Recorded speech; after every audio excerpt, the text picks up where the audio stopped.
Greetings Internet, it's Dustin again with My HomeKit Home, and I awoke this morning to see that there was an update to the VOCOlinc app as well as the firmware for the SmartBar.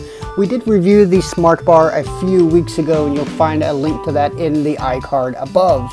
So what we'll do in this video is take a look at some of the new features of the SmartBar and see what's going on with it.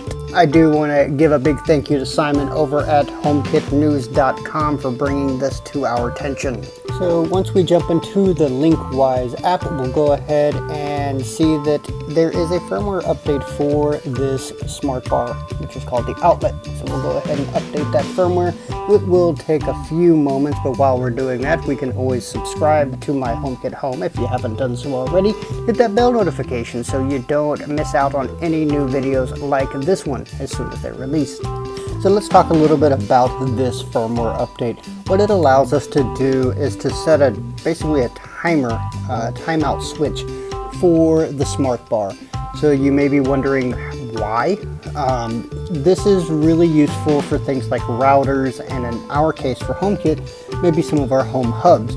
You know, unfortunately, HomeKit doesn't always work as we would want it to, and one of our first troubleshooting steps is to reset our home hub. So we can connect this to an Apple TV, a HomePod, what have you, and that'll restart the device and maybe get us back on track. We can also do this for our Wi-Fi routers in case there's some issue with our internet service provider. Depending on your router, you may or may not have these sort of issues. Thinking about some sort of fringe use cases, perhaps we could connect this and use this feature for a toaster so that we don't burn our toast. I don't know, I'm just thinking here. Do you have any ideas? Let us know in the comments down below. So as you can see here, in order to use this feature, the plug does need to be on first.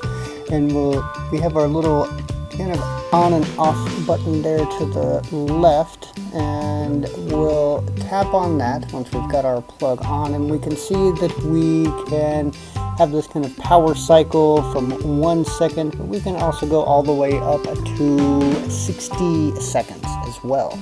Well, that's pretty much it for this firmware update for the VOCOlinc SmartBar. You can find links to the original review that we did of the SmartBar as well as the HomeKit News article down in the description box below. Don't forget to check us out on social media at My HomeKit Home. And that about does it for this one today. Until next time, this has been Dustin with My HomeKit Home.